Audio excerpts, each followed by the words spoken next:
Nasib 7 relawan Ganjar Mahfud MD usai dihajar sejumlah oknum anggota TNI di depan markas TNI di Boyolali. Sebanyak 7 relawan pasangan Capres-Cawapres nomor urut 3 Ganjar Pranowo Mahfud MD diduga dianiaya secara bersama-sama oleh oknum anggota TNI di depan markas Kompi B Yonif Rider 408 SBH Jalan Perintis Kemerdekaan Boyolali pada Sabtu, tanggal 30 Desember tahun 2023. Akibat kejadian itu, ketujuh relawan mengalami luka-luka.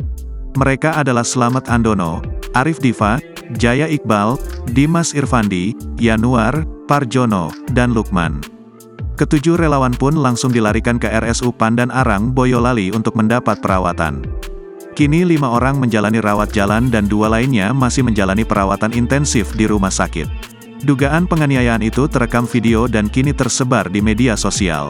Dandim 0724 Boyolali Letkol Infanteri Wiweko Wulang Widodo membenarkan peristiwa relawan Ganjar Mahfud diduga dianiaya oleh oknum anggota TNI. Wiweko yang didampingi Danionif 408 SBH Letkol Infanteri Slamet Hardianto dalam konferensi pers di Makodim 0724 Boyolali, Jawa Tengah, Minggu, tanggal 31 November tahun 2023, menyampaikan jika pihaknya masih meminta keterangan terhadap para anggota untuk kepentingan proses hukum. Wiweko menceritakan, dugaan penganiayaan terjadi di depan asrama Kompi Senapan B Yonif 408 SBH pukul 11:19 WIB. Bermula saat beberapa anggota melaksanakan olahraga bola voli bersama, kemudian mendengar suara bising dari beberapa kendaraan knalpot brong yang membuat mereka tidak nyaman. Kendaraan knalpot brong itu melintas secara terus-menerus dan berulang kali. Lalu beberapa oknum anggota secara spontan keluar dari asrama menuju jalan di depan asrama mencari sumber suara kendaraan knalpot brong. Menurut Wiweko, oknum anggota hendak mengingatkan ke pengendara yang menggunakan knalpot brong hingga terjadi dugaan penganiayaan.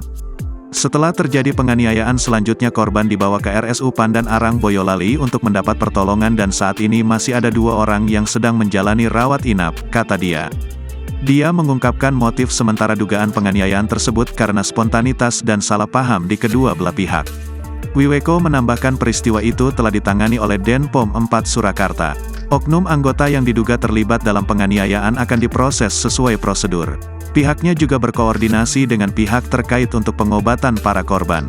Wiweko menuturkan jika pihaknya menyesalkan dan menyayangkan terkait peristiwa tersebut.